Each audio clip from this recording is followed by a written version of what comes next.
First of all, I want to recognize Greg and Ernie Shimizi, who are part of that, owners of the station, and they're going to be recognized in a month or so by the New York State Broadcasters and be inducted into our Hall of Fame. Gentlemen, congratulations, and we look forward to seeing you.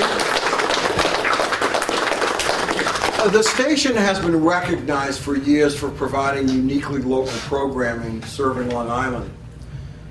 But they have an important program that has been aired, and it's USA War Stories.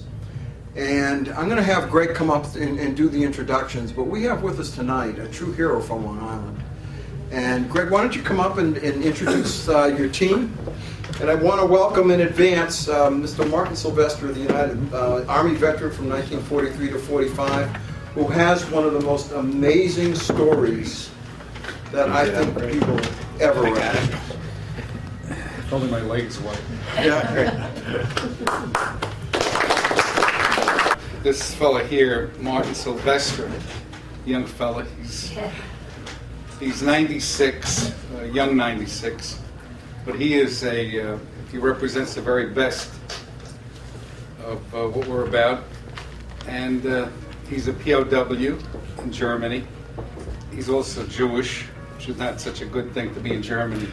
Thank you for being here, Martin. But I want to introduce the guys that Matt Hindra and Nick Kraus. Both of them, if you guys come up here, please. These guys produce soldier stories, and I'll have them talk about it because it's an amazing thing, and it's a Long Island-based thing. Gentlemen, right over here, please. Well, first off, the project really started because of people like Martin. USA Warrior Stories, we have a website. We bring our program all over the world through that. But Greg and Ernie and Hamptons Television have been kind enough to broadcast a lot of our specials over the years during Veterans Day, Memorial Day, things like that. And we were so honored to be able to tell these stories and so honored to know Martin. I mean, Martin was our first veteran that we interviewed for this project. We show up at his house. We didn't know what was going on with, he wasn't answering the door. We got concerned about him. With his age, we didn't know what was going on. We show up, he told us the most amazing story, and then we took him in his other room, his office, so we could see his medals and photographed them on the wall. And Nick said to Martin, "Do you have anything else to tell us?" And he said, "Did I tell you about the time I was put in front of a firing squad?" He left that part out. He left that part out of his story. And Nick and I realized we would never turn the cameras off anytime we went to interview anyone ever again. Since Martin, we've recorded over 100 stories, both here in Long Island and in Florida. The bulk of our stories are World War II and Vietnam veterans, even though we have quite a few stories from Iraq, Afghanistan, and a few National Guard stories. We would love to tell your stories. And we really appreciate this honor. It's a great honor for us, and we appreciate Greg and Ernie for presenting this story to the public out here on Long Island and presenting it to you so you could take a look at it and honor us. Nick? What he said, I just, it's a big honor, and starting with Martin, and it's been a great journey, and getting to know the folks we've met. I never served, Matt never served, and so to be surrounded by so many people that have, and to be able to bring more recognition to what they've been through has been a great experience, particularly during COVID, to have something like this where it can be done remotely and people can share stories and not feel isolated. It's been a terrific journey to be on, and thank you. Thank you. Just give them the website that they could see. Oh, right. It's usawarriorstories.org. And if anybody, I have cards if anyone's interested in seeing our stories. It's well worthwhile, and let kids look at it because it's living history. Living history, yeah. And you can find Martin on there. It's very easy. Martin, say a few words. Martin? How was your lunch, Martin? It was good?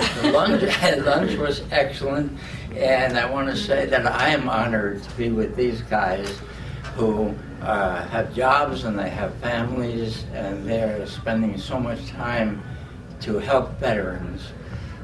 And I really appreciate that, and I feel honored to be friendly with them. I think we're friendly. Oh, absolutely. Yep, absolutely, Martin. Thanks, Martin. So, a real quick aside, Martin comes to our house and we did our first little fundraiser in the backyard, and because my house is in need of some work, I have one nice thing, and that's my grandfather's old 65 Chevy Impala.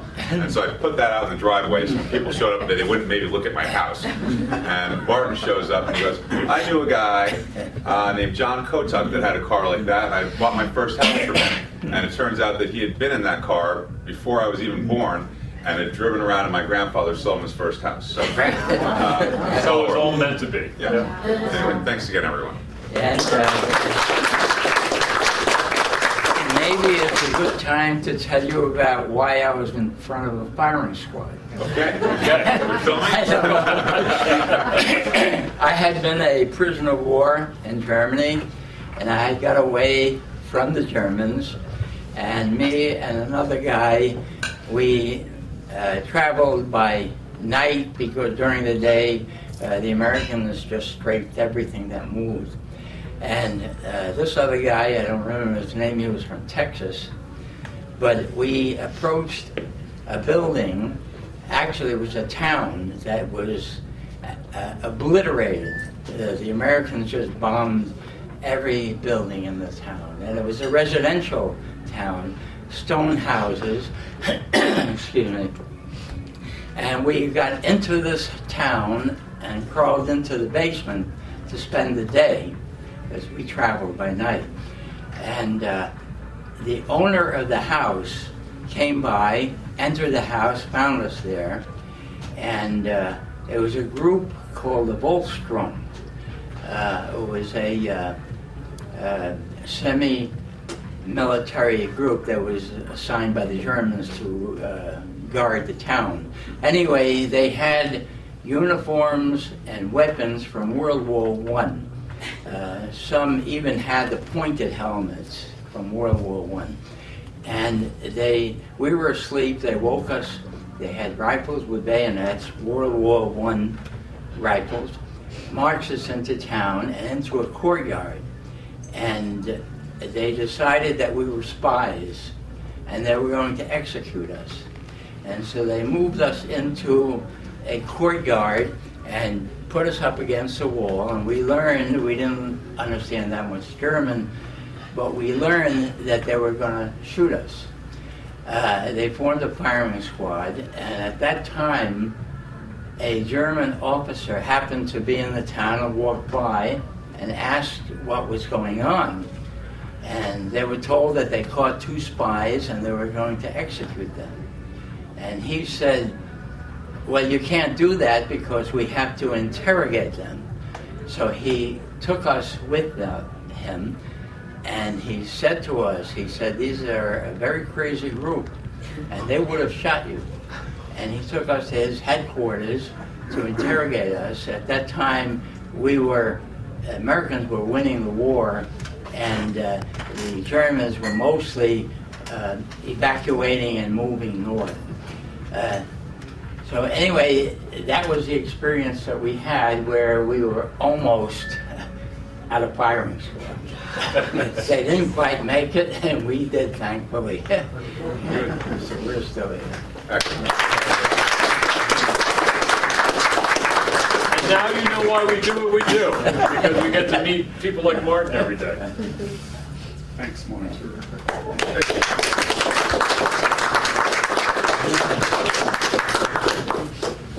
Thank you. You know, that is truly, and Martin, thank you. Thank you for your service, sir. Thank you for our freedom. Thank you. And true to form of the greatest generation, Martin really didn't even tell you all the awards that he won, but it is amazing.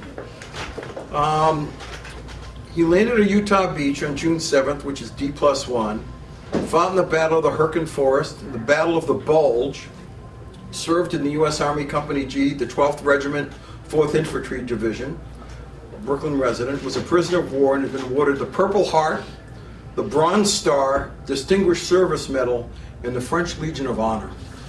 Sir, thank you so much.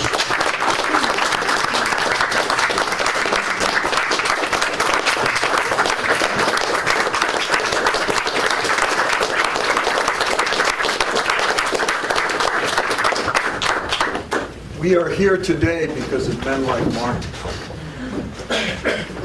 It appears that right now I'm keeping you from dessert. So we'll conclude after dessert, but for right now I just want to thank every single one of you who are here today. We serve an important role in this society, particularly as it becomes more isolated and we move into various camps. But I think, candidly, men like Martin can teach us all a lesson that we really do need to come together as a nation, as a community, because history doesn't end, it keeps going. And for his work and his services, he deserves from us the ability to work together and be unified.